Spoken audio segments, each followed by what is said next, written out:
All right, let's talk about one of JavaScript's heavy hitters, the reduce method. Now, I know, it can seem a little intimidating at first, but trust me, by the end of this, we're going to break it down so simply that it'll become one of your go-to tools in your coding toolbox. Let's do it. So think about this, right? You've got this list of numbers, and you need to add them all up. The old school way, you'd probably reach for a for loop, right? Create a variable, loop through, add it up. It works, but it's kind of clunky. What if you could do all of that in just one super clean line of code? Well, that's exactly where reduce comes in. Yeah, this is such a fundamental problem in programming. We run into it all the time. How do you take a whole bunch of things and boil them down to just one? I mean, you know the drill. You declare a variable, let's call it total, you set it to 0. Then you write out your for loop. You iterate over every single number and you add it to the total, one by one. It's just a lot of boilerplate code for something that feels like it should be simpler, you know? Okay, so enough about the old way. Let's check out the elegant reduce solution. Seriously, getting this concept down is a huge step in leveling up your JavaScript game. So what exactly is the reduce method? Well, it's a function that lives on every single JavaScript array, and its job is simple. It goes through all the items in an array and, well, reduces them down into one single thing. And that thing can be anything, a number, a piece of text, even a whole new object. It's incredibly flexible. All right, let's get our hands dirty with some code. So we've got an array here, numbers, with 1, 2, 3, and 4 in it. Then we call .reduce right on that array. Now look closely. We pass it two main things. First, this arrow function, that's our reducer. And second, see that 0 at the end? That's our starting point, our initial value.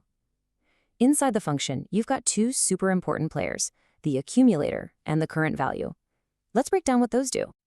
Okay, I know that code can look a little abstract at first glance. So let's actually pull back the curtain and walk through exactly what JavaScript is doing behind the scenes, step by step. This is where it all clicks.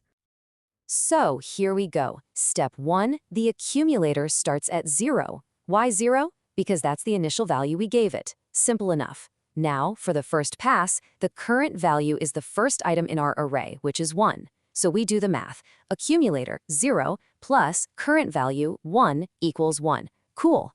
Now for the next round, that result, 1, becomes the new accumulator. The current value is now the next item in the array, 2. So 1 plus 2 equals 3. See the pattern? The accumulator just keeps track of the running total. Next up, our accumulator is 3, the current value is 3, that gives us 6. And finally, the accumulator is 6, the last value is 4, and we get 10. And boom, there it is, 10. The function just spits out that final value of the accumulator after it's gone through the whole array. The most important thing to get here is that all that looping logic we just walked through, reduce does all of that for you. It's all hidden away inside that one clean, beautiful line of code. That's the power of it. So, okay, it's a neat trick, but why does this really matter? Well, let me tell you, if you're going for a developer job, you're going to want to know this one. Interviewers love to ask about it. And here's exactly why. When you use reduce function, you're showing a few things. One, you're not writing clunky manual loops.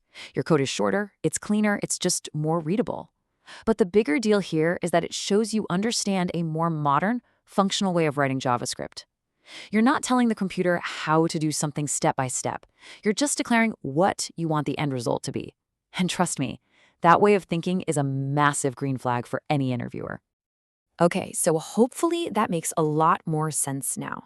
And now that the light bulb has hopefully gone off, I want to turn things around and ask you all a question. What are some of the creative ways that you use reduce? Are you just doing simple sums like we did today? Or are you getting fancy with it, maybe building up complex objects from an array of data? I'd love to hear about it. Drop a comment, because honestly, seeing real-world examples from other devs is one of the absolute best ways to learn. Thanks for hanging out with me today.